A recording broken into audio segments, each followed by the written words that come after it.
ओम तत्सत् श्री नारायण तु पुरुषोत्तम गुरुतु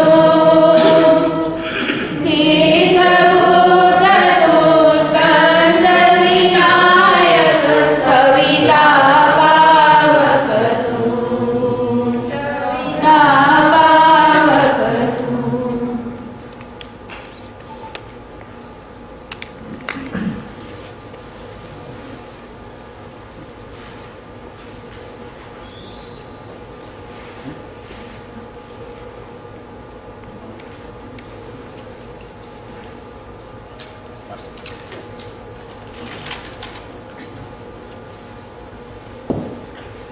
परम पूज्य Swami ji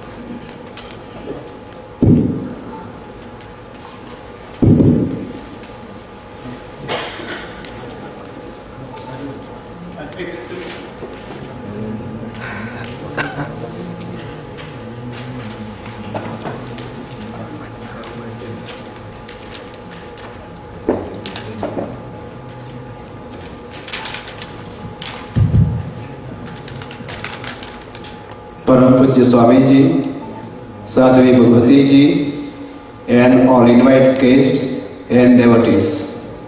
On behalf of Ram Mandir and Northwest Georgia Hindu community, we would humbly like to thank Pujya Swami ji for gracious this occasion tonight. Last time, Pujya Swami ji, you were here in July 2008, and we are again blessed to have you this year. We would also like to thank Mr. and Mrs. Dodia for giving us the opportunity to hold the darshan at the temple. Thank you, Pujya Swamiji, for being with us today, and we hope that you will give us continued darshan in the future. Now I would like to invite Sadhvi Bhagawati ji to say a few words. Please give her a warm welcome.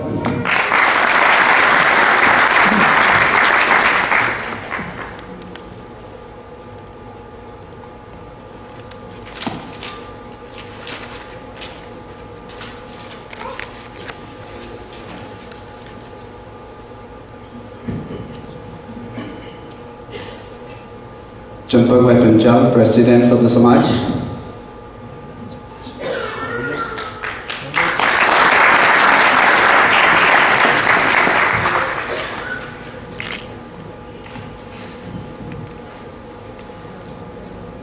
Praveen Bhai Patel, Vice President of the Samaj.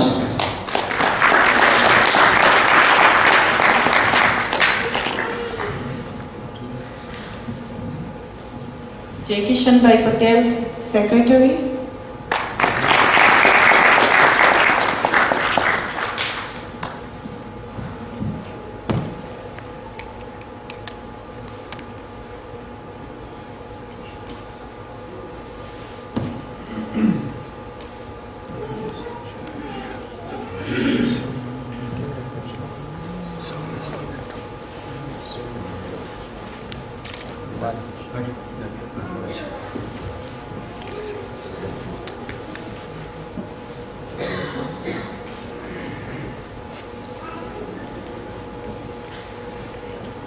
Param Puja Swamiji, respected priests, and all of our wonderful family and the community here.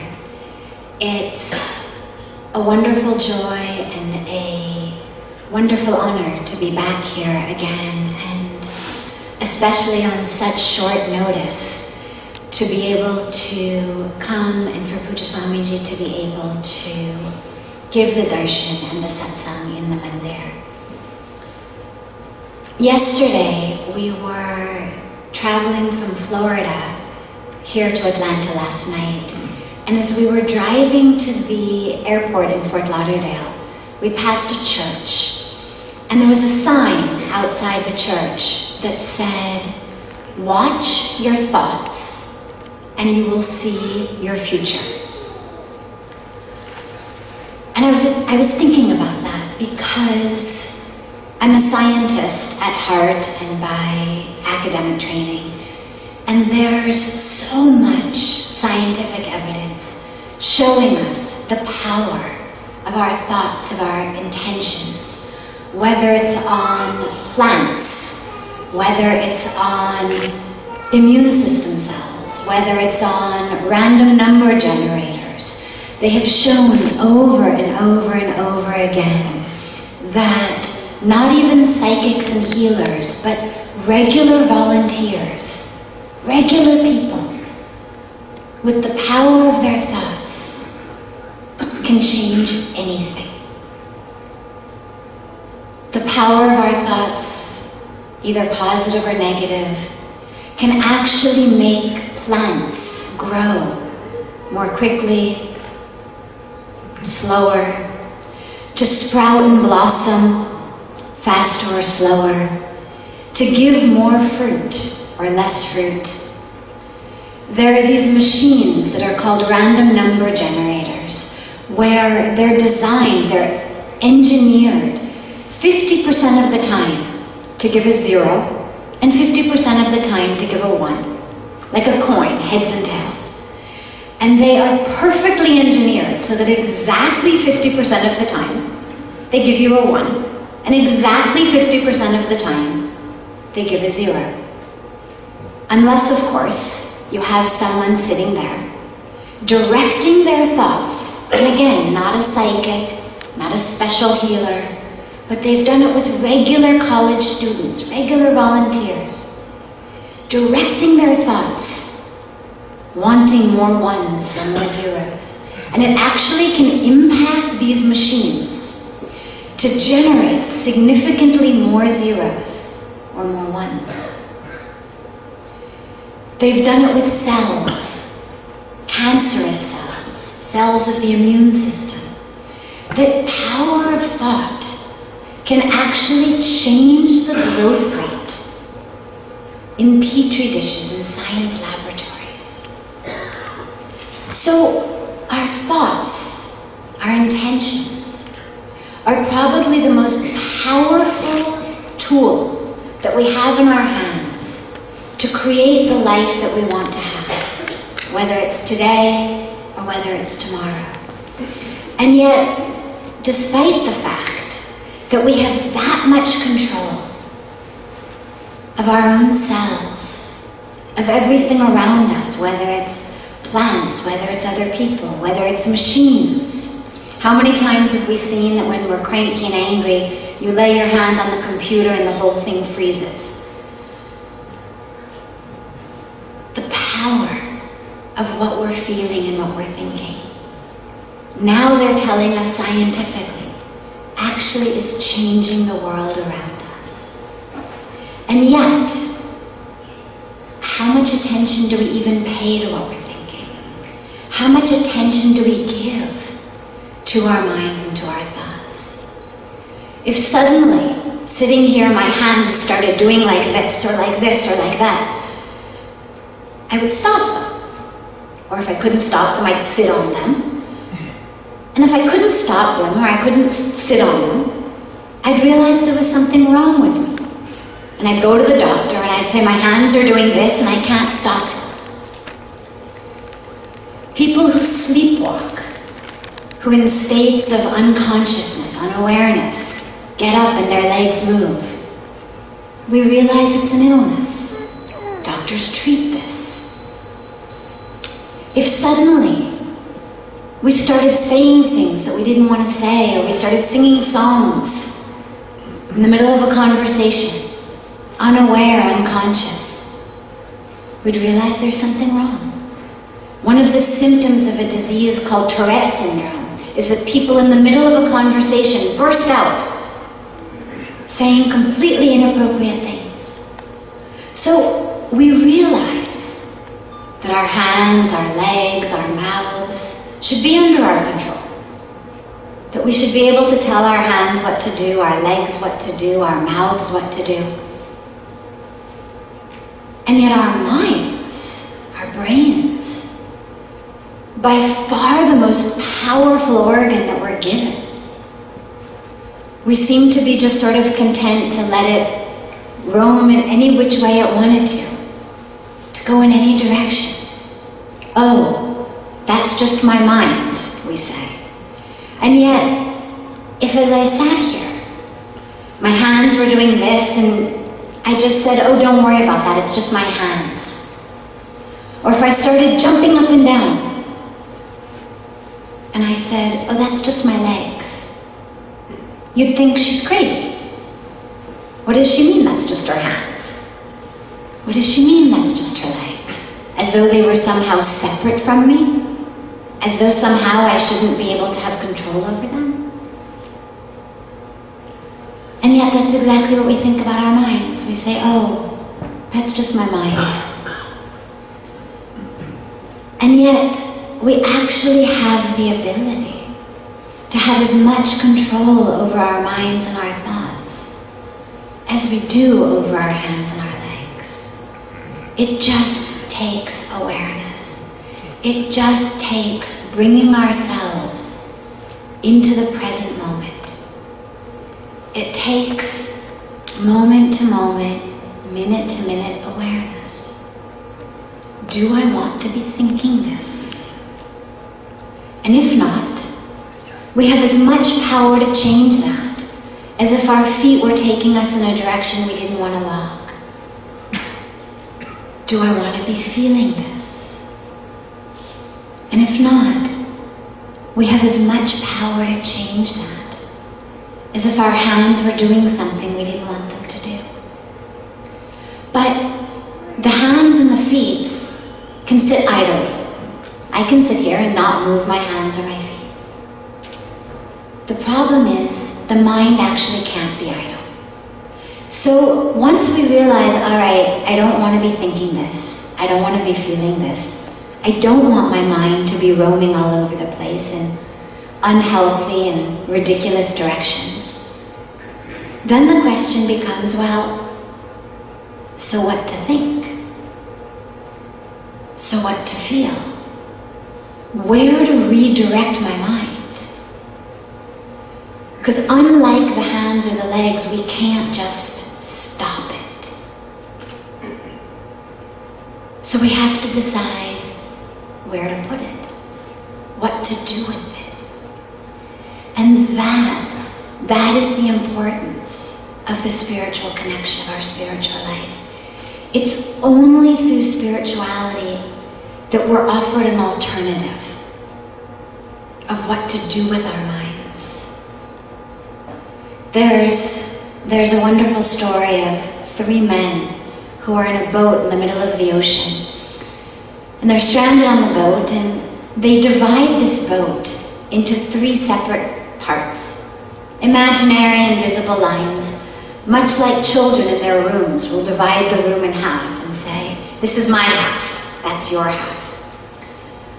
So these men have divided the boat into 3 imaginary sections, and one day 2 of the men look over and they notice that a leak has sprung in the 3rd section of the boat, and water is pouring into the boat. And they start to panic and they say, stop up the leak, we're going to sink, we're going to drown. And the 3rd man says, oh, don't worry, it's only leaking in my part of the boat.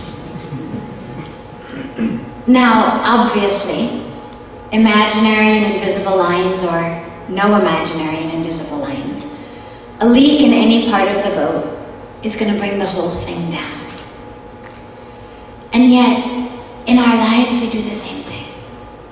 We draw these imaginary and invisible lines between our professional life, our home life, our social life, our spiritual life, and we pay a lot of attention to where we're going professionally.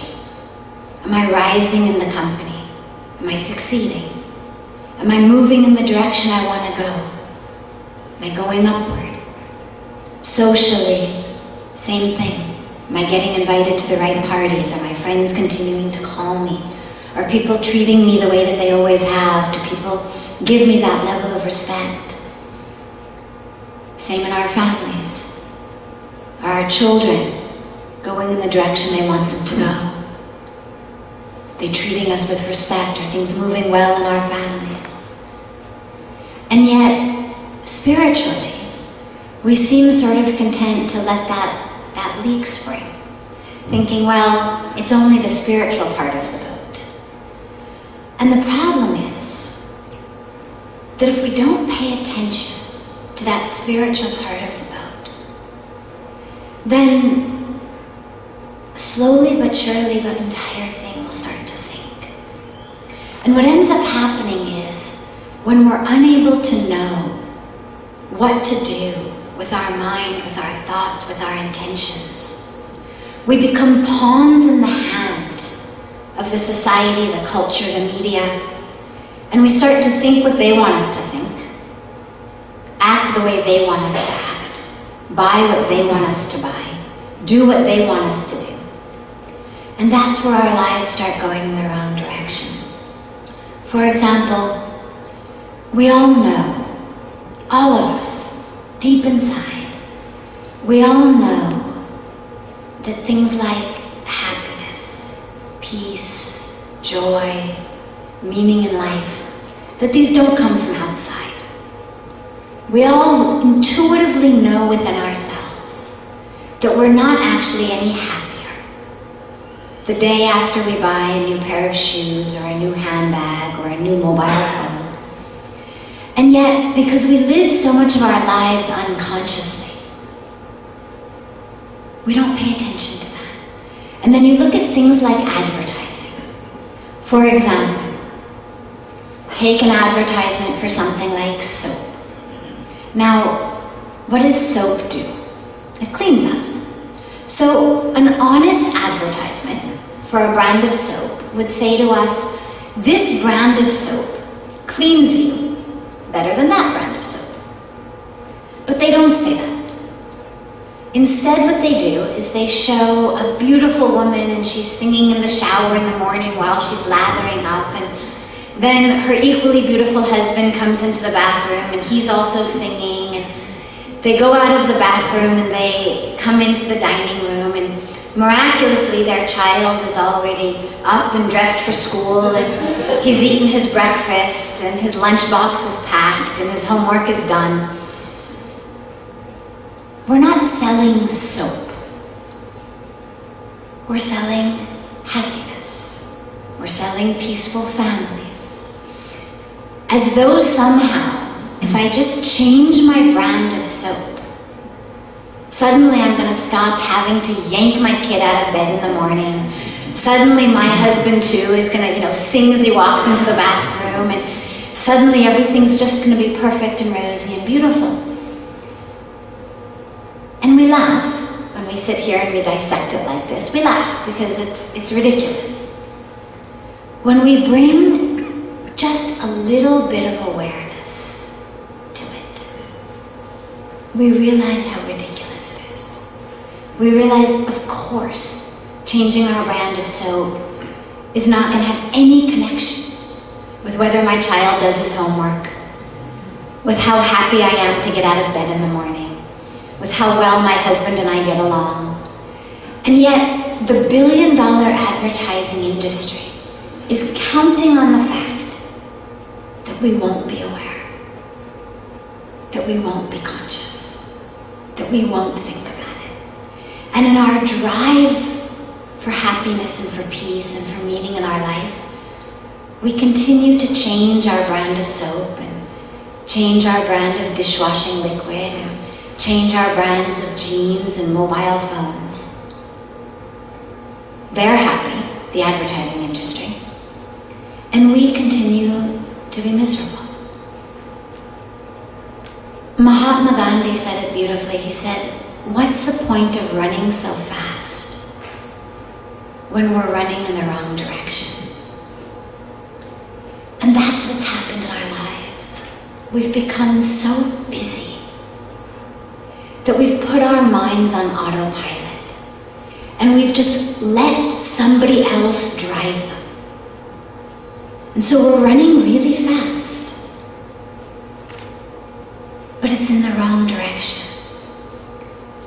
The top 10 medicines prescribed in this country are antidepressants, anti-anxiety medicine, sleeping pills, and Viagra. Literally. We've put people on the moon, people in outer space. We've accomplished what generations before never could have imagined possible. We've acquired more, obtained more, attained more than we ever imagined. But now we have to take pills to do what animals can do. Pills to go to sleep at night. Pills to convince ourselves it's worth getting out of bed in the morning. Pills to procreate. Pills to go to the bathroom.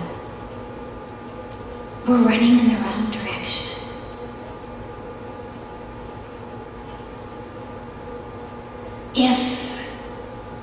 If we want to bring ourselves back, luckily, it's really easy. Because what the spiritual connection does is it re-anchors us. It re-anchors us in what's truly important in life, in what the true foundation is. Look at Hanumanji in the Mandir.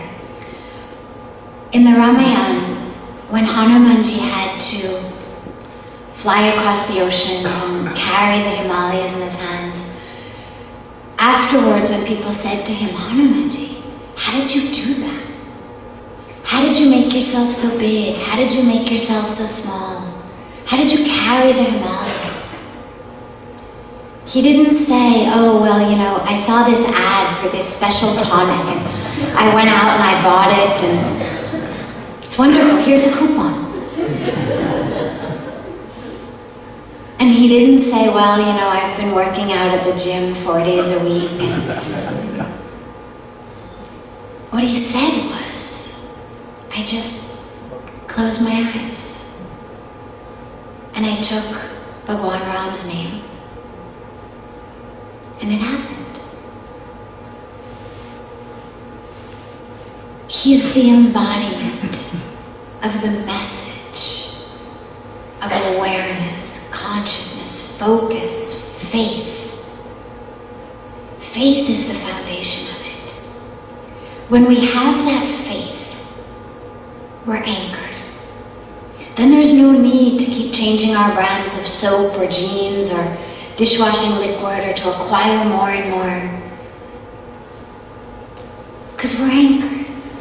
We know we're being taken care of. Look, when you're at home and your mother or your wife or your sister or your loved one is feeding you chapatis, you know that you can eat aram se, very slowly, very calmly, because you know as long as you keep eating, they're going to keep bringing you garam garam rotis. They're not going to say, now I'm tired, bas bahut ho gaya. You don't have to eat quickly. As long as you keep eating, those chapatis are going to keep coming. But when we go out to a wedding or to a buffet, where we have to stand in line and fill up our plate, inevitably, we pile 3 times as much onto that plate as we can ever eat. For 30 or 40 or 50 or 70 years, we've been feeding ourselves. We know how much we can eat. 3 times a day, every day we eat. We have a very clear idea of how much our bodies can take. Nonetheless, when we go there, we pile that plate high of food because the fear is, shayad khatam ho jayega. What if I really like it, jab tak main wapas jaungi, to khatam ho jayega. Chalo abhi se hi thoda sa zyada le lo. When that faith isn't there, then we have to take care of ourselves. Then we have to think and plan in that way. But when we're eating at home, when we know we're being taken care of, then we just take a little bit, knowing ki aa jayega. Jab tak hum khate rahenge, tab tak aa jayega. It's the same in our lives. When we have that faith, when we have that faith in God, then we don't need to have our minds run in a million directions. We don't need to try to figure out where our happiness is going to come from, where our peace is going to come from, where our success is going to come from. What about tomorrow? We know we're being taken care of. And that faith keeps us connected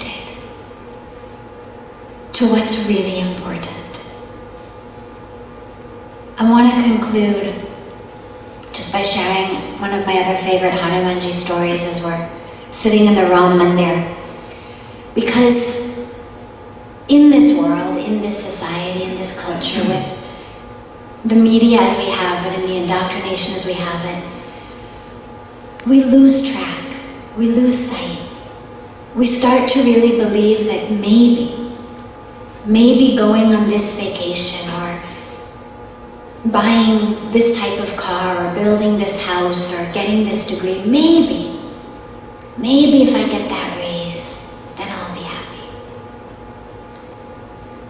So after the war, Sita Ma gives Hanumanji this beautiful pearl necklace. And she says to him, Hanuman, this is a gift for what you've done, how you've saved everything. But be careful, take good care of it, because it's very, very precious. Very precious. So, isko jara sambhal ke rakho. Take good care of it. So Hanumanji takes the pearl necklace and looks at it very, very carefully. And he takes one of the pearls, he looks at it from that side, from this side. Then he pulls it off the string and he bites it in half. And again, he looks at it very carefully and throws the pearl on the ground. Again, he takes another pearl off the string, bites that in half, looks at it, throws it on the ground. Slowly, he starts pulling each of the pearls off of this necklace that Sita Ma just said is super, super precious, and breaking them in half, throwing them on the ground. And Sita Ji's watching this, and finally she says, Hanuman, what are you doing? I've just told you that this necklace is so precious, and yet here you are breaking it, breaking the pearls in half. He says, you said it was precious. So if it's precious, that means that Bhagwan Ram will be in here somewhere. So I'm looking for Ram, but I'm not finding him. And if I'm not finding him, then it means it's not nearly so precious. And what I love about the story is, it reminds us immediately and instinctively, yeah, when God is there, suddenly everything is there. Suddenly everything's precious. And if God isn't there, then it doesn't matter how expensive the pearl necklace is. It's useless. It's just a string of beads. So, as we sit here in this beautiful mandir, let us remember that and take that to heart. And as we pay attention and bring consciousness and awareness to our thoughts, let us remember that by directing them to God, in any name, any form, it doesn't matter, by directing them to the divine, by directing them to that which is positive, that which is pure, we have the power not only to bring ourselves peace and joy right here in this moment, but actually to create that for ourselves, for people around us,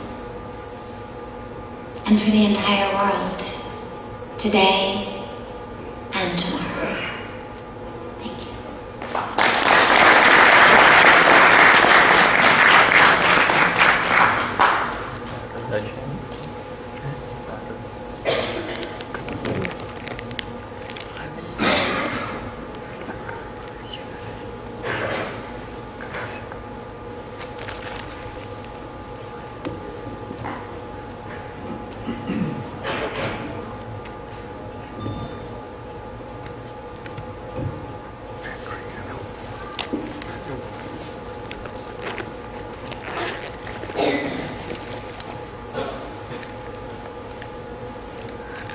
वंशी विभूषित करा नवनीरदाभा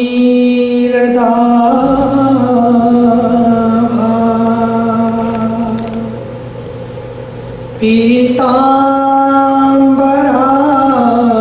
तरुणबिंब फला